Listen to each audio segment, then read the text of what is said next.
El tema que nos ocupa hoy es esperanza de un cambio. La gente que se acercaba a Jesús eran personas que sufrían, que estaban en alguna clase de crisis. Algo nublaba su vida. En el monte donde él predicó las bienaventuranzas, ellos llegaban porque esperaban un cambio. Y él llega a decir esta promesa, Mateo capítulo 5, versículo 4, bienaventurados los que lloran, porque ellos recibirán consolación.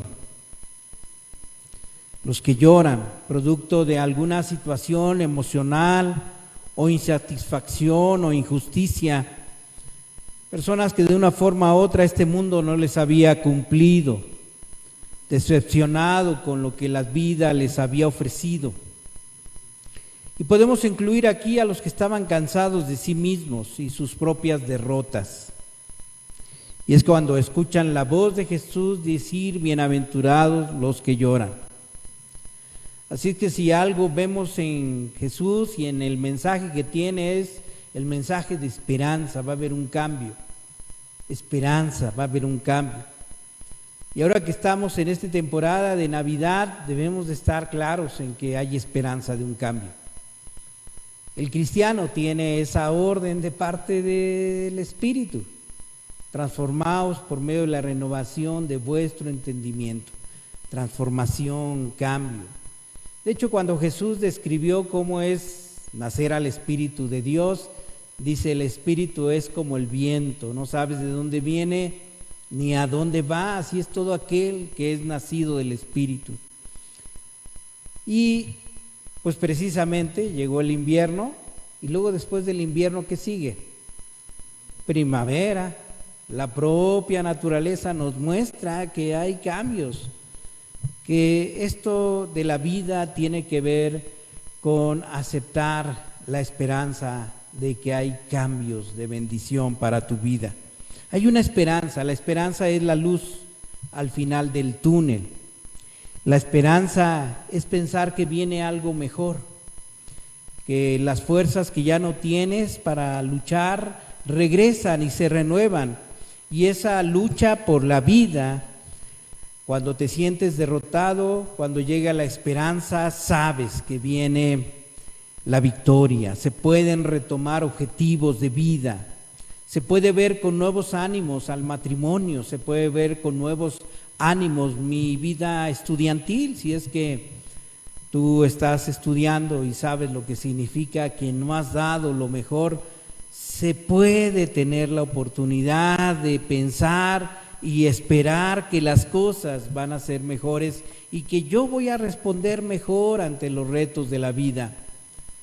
Puedes pensar que la situación en tu familia puede mejorar y que tú mismo puedes ser alguien que va a presentar cambios nuevos, que viene algo mejor para tu vida. Lamentablemente muchos, aún cristianos, ya no se proponen cambios, piensan que así están bien. Pero el mismo Pablo, ¿te acuerdas que era un cristiano tan tremendo? Él mismo dice, no pretendo haberlo alcanzado, sino prosigo al blanco, voy a seguir adelante, voy a estar en un mejor lugar, voy a ser mejor. Y yo creo que sí hay algo como cristianos que siempre tendremos que tener el impulso de ser mejores. Y esta temporada pues es propicia para que pensemos que hay esperanza de un cambio. María siguió adelante. María, ¿de qué María hablo? María, la que le habló el ángel, que era una joven virgen, siguió adelante a pesar de que pues la situación en su hogar y con su comprometido en un comienzo no fue fácil, cuando sabía que no le iban a creer tan fácilmente que el niño que estaba esperando venía del Espíritu Santo.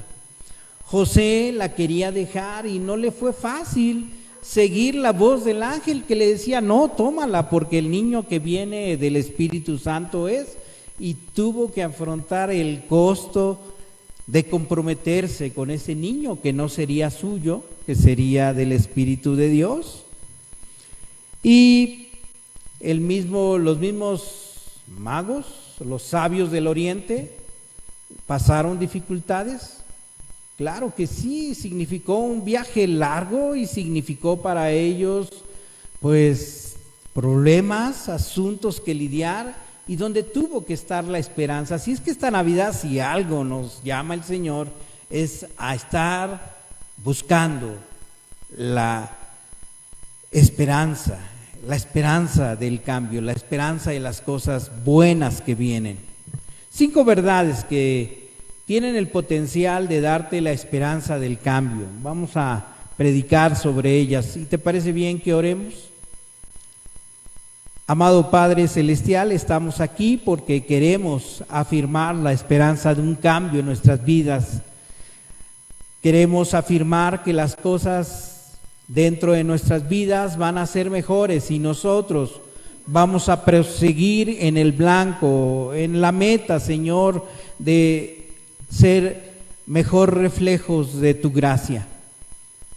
Hay muchas cosas que se deben cambiar en nuestras vidas y hay cosas que esperamos, Señor, que solo tú puedes cambiar en nuestro entorno. Así es que venimos a ti con esa esperanza de que tú tienes cosas nuevas y mejores para el siguiente año. Señor, queremos crecer en esa esperanza. Danos la oportunidad de que nuestra mente esté al pendiente de las cosas que tú valoras importantes que aprendamos de este tema.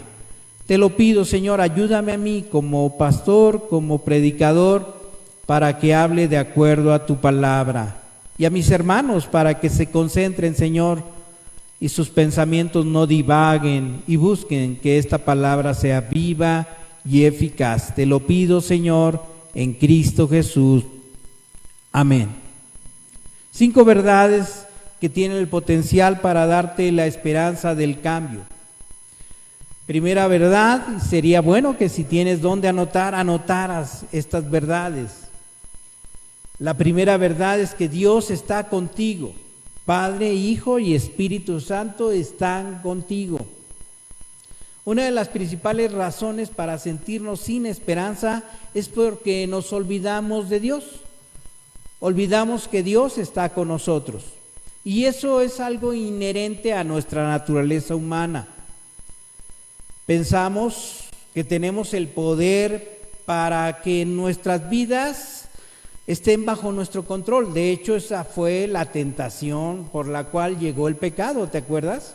Alguien le habló al oído a la mujer y le dice que si tomara de ese fruto, ¿qué pasaría? Seréis como Dios, tendrás el control, no tendrás que rendirle cuentas a nadie, tú llevarás tu propio guión de tu vida, no tendrás que seguir reglas, serás como Dios, no tendrás que estarle pidiendo a Dios porque ya tú eres tu mismo Dios, serás independiente y nada habrá de límites para lo que puedas hacer. En mucho el pensamiento actual tiene que ver con eso. Tú eres tu propio Dios. No te limites. Ese pensamiento moderno está ahora y la verdad es que ha estado desde tiempos antiguos. En Job capítulo 8, versículo 13, fíjate lo que dice acerca de eso. ¿Alguien puede buscarlo? Job 8, 13.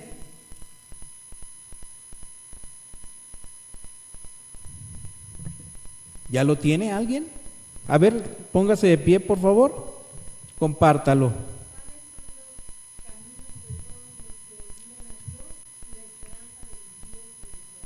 La esperanza del impío perecerá. Es decir, la esperanza del que se olvida de Dios no la tendrá, no tendrá esperanza. Quienes se olvidan de Dios se quedan sin esperanza. Si no hubiera Dios en este mundo, tendríamos muchas razones para no tener esperanza, para vivir desamparados, diríamos. Uno de los ganadores del premio Nobel escribió un artículo hace tiempo en una revista nacional y él dijo, si pudiéramos resumir todos los problemas del siglo XX, todas las cosas malas que pasan y que han pasado en los últimos 100 años, podríamos hacerlo con una sola frase. Y es el título del artículo que salió publicado. La frase dice, nos hemos olvidado de Dios. Y precisamente la definición de un ateo es alguien que vive como si no hubiera Dios. Y lamentablemente, siendo que es la definición de un ateo, sin embargo, se aplica para muchos cristianos que viven olvidados que está Dios, que ahí está Dios. Actuamos como si no existiera y hacemos nuestras cosas sin preguntarle a Él. Y entonces, en realidad, estamos actuando como si Dios no estuviera con nosotros. Bueno, la verdad es que Dios está contigo, aunque tú no estés con Él. Dios está contigo, aunque tú no estés con Él. El Salmo 139, versículo 7, les voy a leer del versículo 7 al 10. Dice, ¿a dónde me iré de tu espíritu? ¿Y a dónde huiré de tu presencia? Si subiere a los cielos, allí estás tú. Y si en el Seol, que es la morada de los muertos, hiciere mi estrado, he aquí, allí tú estás. Si tú tomare las alas del alba y habitare en el extremo del mar, aún allí me guiará tu mano y me asirá tu diestra. Este salmo lo escribió David. David sentía, experimentaba que Dios lo acompañaba como padre, como creador. Escribió salmos alabando al creador, pero también como hijo. Él escribió, Dios es mi buen pastor. Lo sentía como alguien que le guiaba y le protegía, pero también como espíritu, Dios como espíritu. Dice, ¿a dónde me iré de tu espíritu? Es un espíritu que lo consolaba en su interior. Y creo que en mucho este salmo marca la visión de todo aquel que tiene claro en su alma, en la raíz de su alma, que no hay nada que te pueda apartar de Dios. Ni circunstancia, ni accidente, ni enfermedad que aleje a Dios. Dios está cerca de ti. La segunda verdad es que Dios es un Padre que está preocupado por ti. A ver, repita conmigo, Dios es un Padre que está preocupado por mí. Dios se preocupa y de hecho se ocupa de ti. Para que tú estés aquí, para que tú estés biológicamente aquí, tuvo que haberse competido, hubo una marcha de competencia en la concepción de aproximadamente 250 millones de espermatozoides. Es una gran cantidad impresionante de opciones que pudieron dar lugar a lo que tú ahora eres. Pero ¿sabes quién ganó? Tú. Cuando menos la mitad de tú. La otra mitad fue un óvulo que estaba ahí esperando a un solo espermatozoide. ¿Y quién ganó? Tú ganaste. De 250 millones de espermatozoides, tú ganaste. Hubieras podido ser diferente, pero resulta que fuiste tú. Allí estuvo, en ese evento, allí estuvo Dios. Allí estuvo presente, preocupado porque tú nacieras así como eres. En Jeremías capítulo 31, versículo 3 dice, Dios con amor eterno te he amado. Esto señala que Dios en su amor ha estado presente en cada parte de tu vida. Dios sabe que somos hechos de polvo. Somos partículas unidas y Dios quiere ser el Padre que quizás su amor nunca lo sentiste. Puede ser que nunca lo sentiste, pero ahí estaba el amor de Dios. Y como quiera que sea, te dio una familia que te protegiera y que te dio crecimiento. Muchos no han experimentado el amor de Dios. A pesar de que Dios les ama, no pueden creer que Dios les ama. Por ejemplo, nuestros padres, pensamos que su obligación es darnos alimento, vestido, protección. Y creo que en general todos asumimos que nos aman, ¿no? ¿O no? En general nos regañan, nos dan de comer caldo, espinacas, verduras, hacen que vayamos a la escuela a fuerzas, que estudiemos, nos hacen lavar los trastes, pero asumimos que nos aman, ¿no es así? Pero en realidad no experimentamos el amor que nosotros les tenemos en función a que pareciera ser que se da en un acuerdo de obligación. No es sino hasta que experimentamos el amor extraordinario de papá o de mamá que entonces decimos, sí, verdaderamente papá y mamá me aman. Bueno, así es con Dios. Dios, de hecho, por Él respiramos, por Él andamos, por Él nuestra genética hace que nosotros reconstruyamos las células que se dañan y se renueva su misericordia sobre nuestras vidas. Pero no experimentamos su amor hasta que no pasa algo extraordinario de parte de Dios que nos revela que Él realmente nos ama realmente. Y el evento de la Navidad tiene que ver con ese amor extraordinario de Dios. Precisamente de eso se trata la Navidad, que Dios se hizo hombre. ¿Y de qué forma se entregó como hombre Dios? ¿Cómo podemos ver lo extraordinario de su amor? ¿Cómo es que entrega Dios a su propio Hijo? ¿En dónde lo puso? ¿Dónde nació? En el hotel. ¿Cuál es el mejor hotel? ¿Cuál es el mejor hotel donde podrían estar hospedados unos viajeros aquí en Santiago, en Capuluaga? ¿El Ritz es el mejor hotel? Sí, es el mejor hotel, sí, ¿verdad? ¿Así es el mejor hotel? Bueno, puede haber mejores hoteles, pero pensemos en los mejores hoteles. Ahora, ¿cuál es el mejor hospital donde pueden hacer un bebé? En Londres, ¿no? En Londres, Los Ángeles. Pero ¿dónde nació Jesús? ¿En el mejor hospital y fue hospedado la familia en el mejor hotel de Belén? No, las circunstancias se dieron para que todo el evento de la Navidad radica en el hecho de que una pareja humilde, muy pobre, sin grandes recursos, llega, no hizo reservación, todo el mesón estaba lleno y no había lugar para ellos en el mesón. Así es que el niño tuvo que nacer ¿en dónde? En un pesebre, en el lugar donde nadie pondría a sus niños.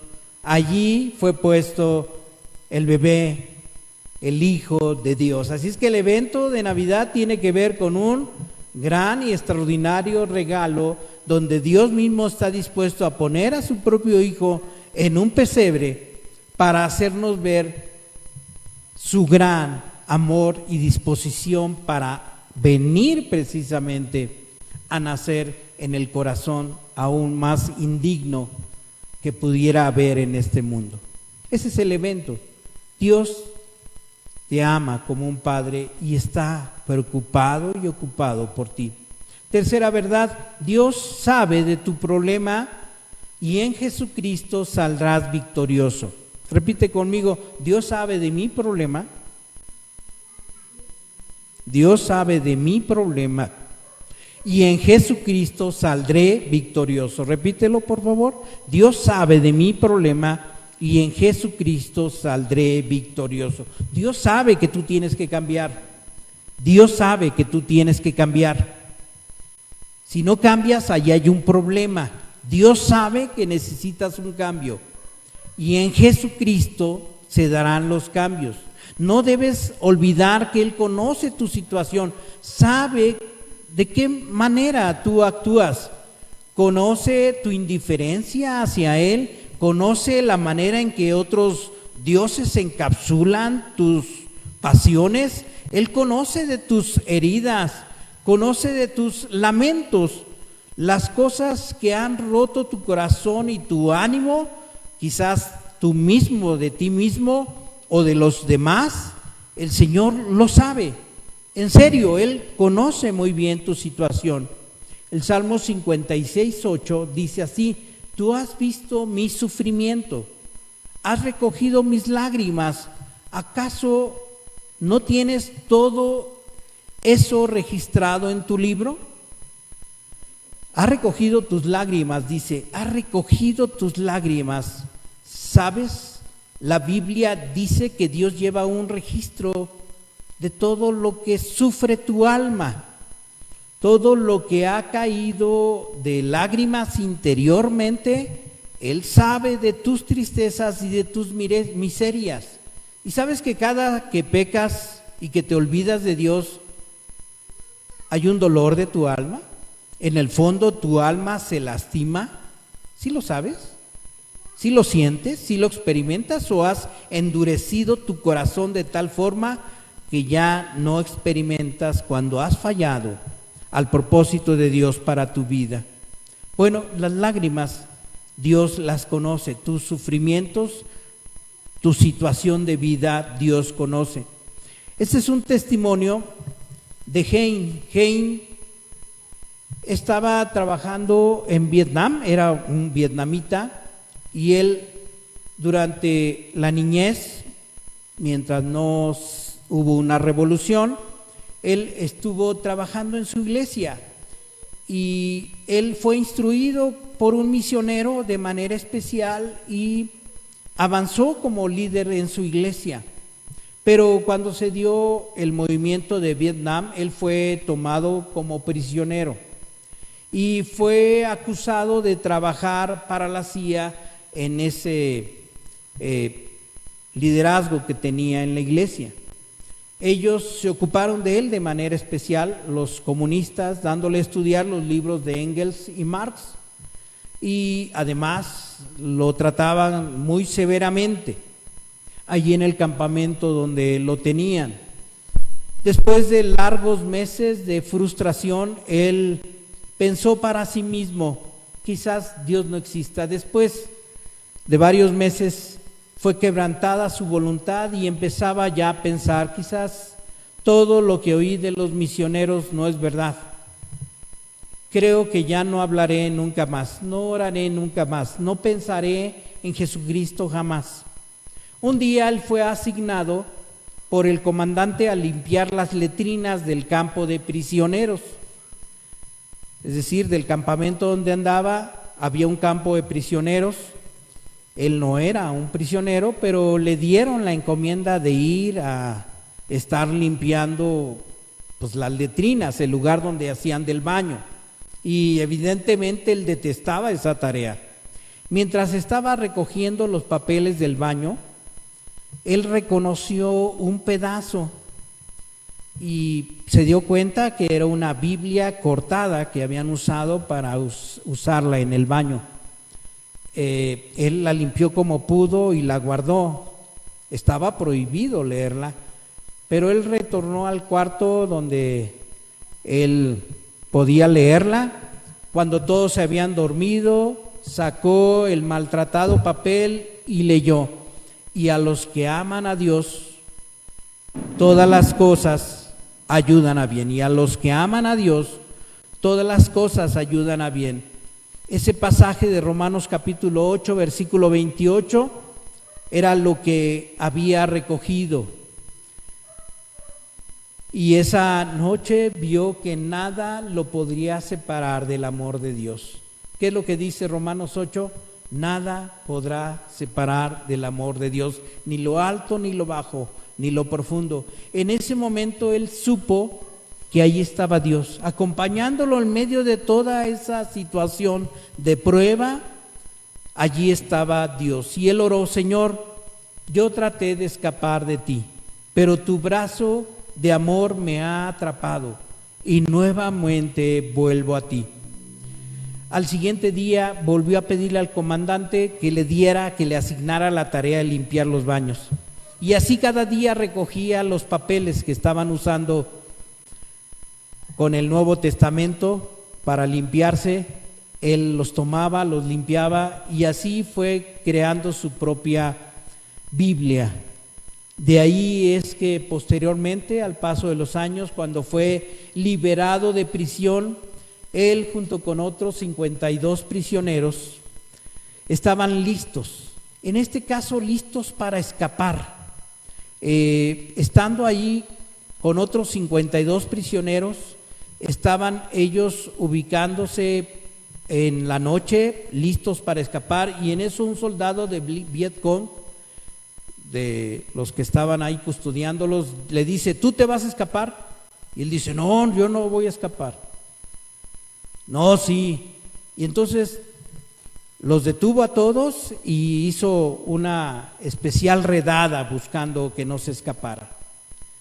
Él detuvo sus planes junto con estos otros prisioneros y conforme sabía que estaba leyendo la Biblia y había mentido a este guardia, dice: la próxima vez que me vaya a escapar y alguien me pregunta, no voy a decir mentiras, voy a decir la verdad. Y efectivamente, ya cuando estaban listos en el siguiente proceso para escapar, un soldado se acerca y le dice: ¿tú vas a escapar? Y él dice: sí, vamos a escapar yo y otros 52 prisioneros. Y el soldado le dice, baja el arma y le dice: llévame conmigo, tenemos a 10 más guardias que queremos salir de este lugar. Y así salieron todos y escaparon de ese lugar. Evidentemente él llegó a un territorio donde aceptaban la fe cristiana y él entonces se dedicó a proclamar la verdad de Jesucristo. ¿Cuál es la verdad? Que Dios tiene para ti una paternidad que se ofrece desde hoy, desde cualquier momento que lo necesites. Dios es tu Padre. ¿Dios es quién? Mi Padre. Dios es mi Padre y se ocupa y se preocupa por mí. La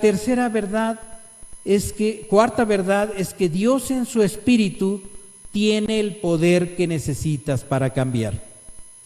Dios en su Espíritu tiene el poder que necesito para cambiar. A ver, repite conmigo: Dios en su Espíritu tiene el poder que necesito para cambiar.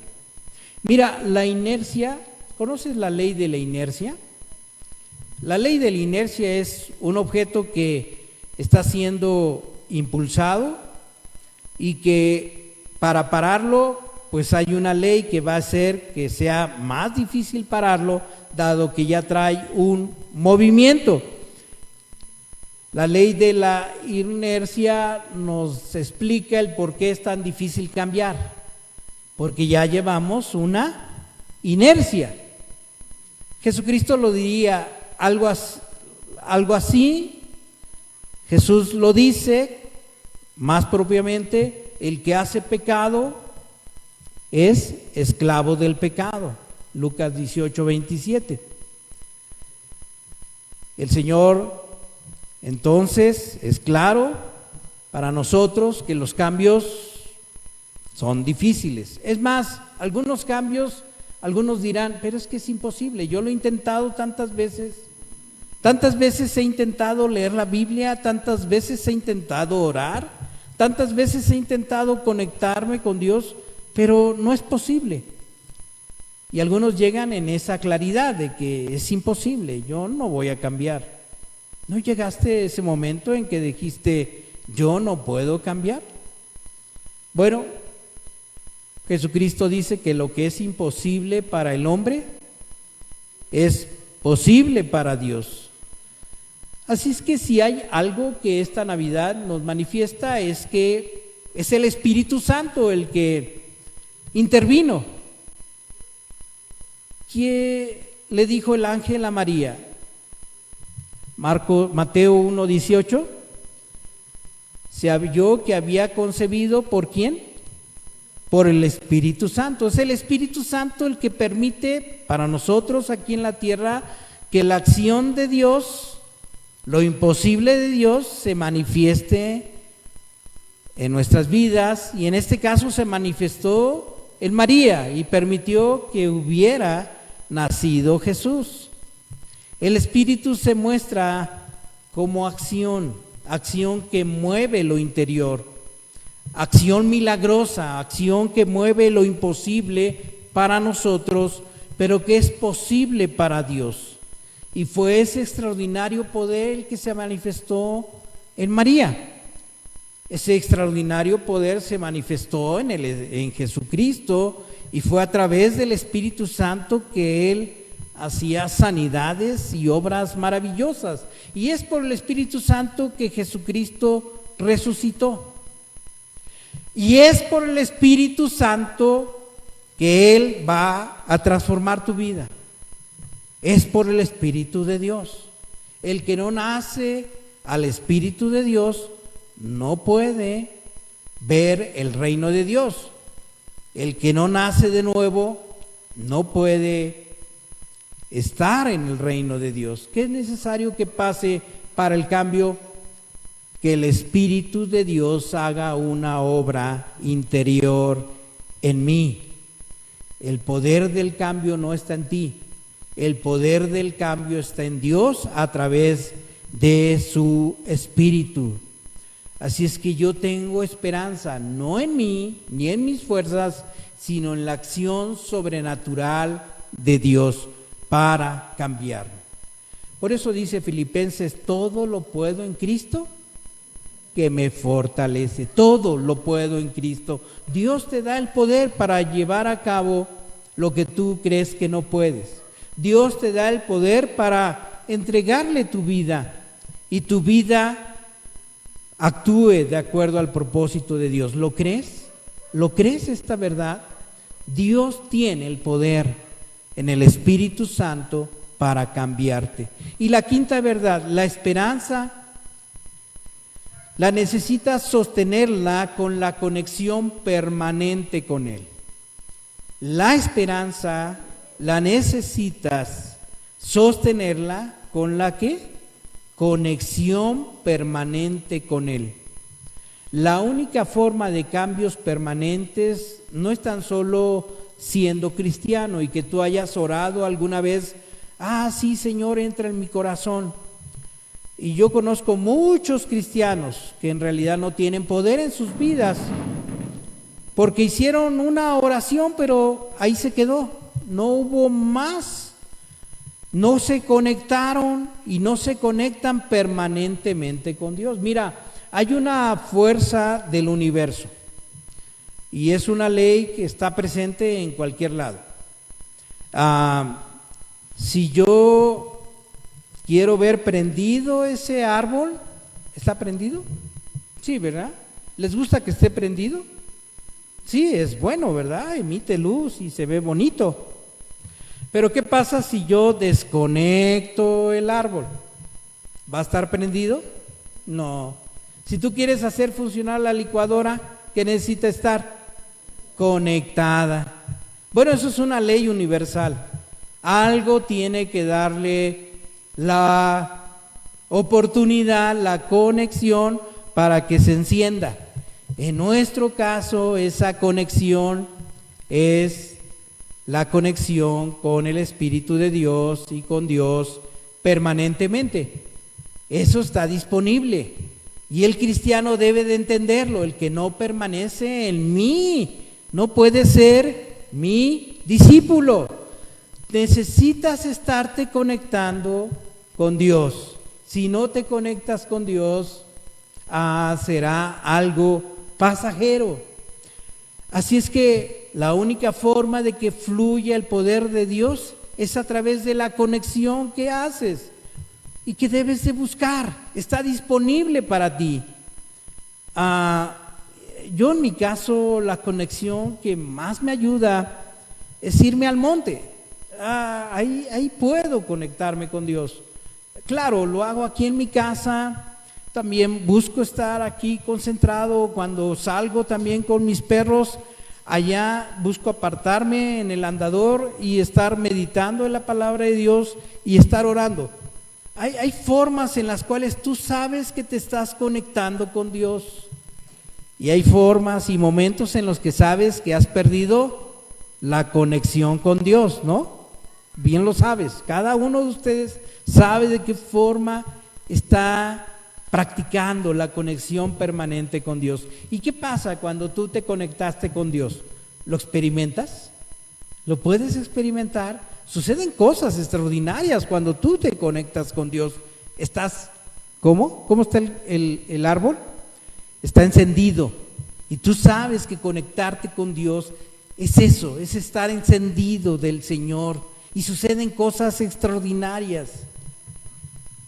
Hay personas que me dan testimonio de cómo Dios permitió hablar de Cristo a otra persona que justo necesitaba escuchar ese mensaje de parte de Jesucristo. Pero si no estás conectado con Dios, ¿de qué forma vas a transmitir el mensaje de Dios? El mensaje que Dios quiere que tú estés transmitiendo. Hay más de 6,000 promesas en la Biblia donde dice que Dios desea ayudarnos, e implícitamente está relacionado con conectarnos con Él. Por ejemplo, una gran promesa, el Salmo 91, ¿se lo saben? El que habita al abrigo del Altísimo morará bajo la sombra de la Omnipotente. Esta es una gran promesa de morar bajo su sombra, bajo su cuidado. Él siendo nuestra esperanza, esperanza mía y castillo mío, mi Dios, en quien confiaré. Pero ¿qué tiene que pasar? El que habita al abrigo del Altísimo. ¿Qué tiene que pasar? Que esté yo conectado, viviendo bajo su abrigo. Dios ha dispuesto que cuando eres cristiano, ha dispuesto una iglesia, un cuerpo. Nosotros no podemos ser cristianos aislados del cuerpo de Cristo, cada uno con sus propios dones, y por eso a Dios tanto le interesa que tú te congregues y que participes como iglesia, porque allí es como iglesia donde el Señor se agrada de su pueblo. Es como iglesia. Jesús va a venir ¿por quién? Por su iglesia, su cuerpo, su iglesia. Cuando le habla Dios a la iglesia en las cartas del Apocalipsis, en la carta del Apocalipsis, le escribe a iglesias concretas. Jesucristo vino a buscar una iglesia, un pueblo. ¿A cuántos llamó? ¿A cuántos hizo discípulos?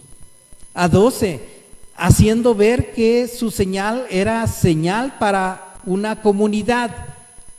No hay llaneros solitarios en el reino de Dios. Hay muchos que le intentan y nada más naufragan en su cristianismo porque en realidad no están queriendo conectarse con el Señor como Él lo dice. No es como yo pienso, no es como yo creo, sino es como Él lo dice. Y Él lo hace, de hecho, Él lo hace para que el Espíritu de Dios fluya a través de una iglesia, una congregación. Así es que la esperanza del cambio en este momento, en este tiempo, es algo que puede darse. ¿Esperas cambiar? ¿Lo esperas? ¿Lo pides? ¿Sabes que sí se va a dar en función a estas verdades de Dios para tu vida? ¿Lo puedes creer? Vamos a escuchar este canto y luego oramos. ¿Te parece bien? Vamos a escucharlo. Te adoramos, te glorificamos, Padre.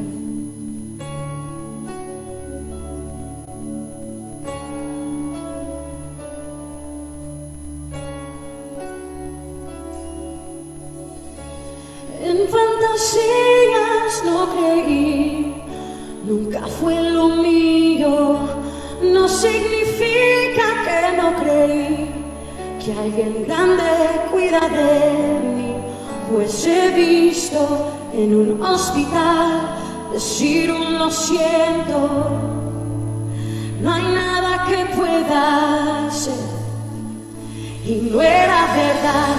Oro no vi en el final del arco iris, pero una promesa bastará en medio de la prueba. Dios, si lo dices, está hecho, y no sé cómo tú lo harás, pero esto haré, esperar.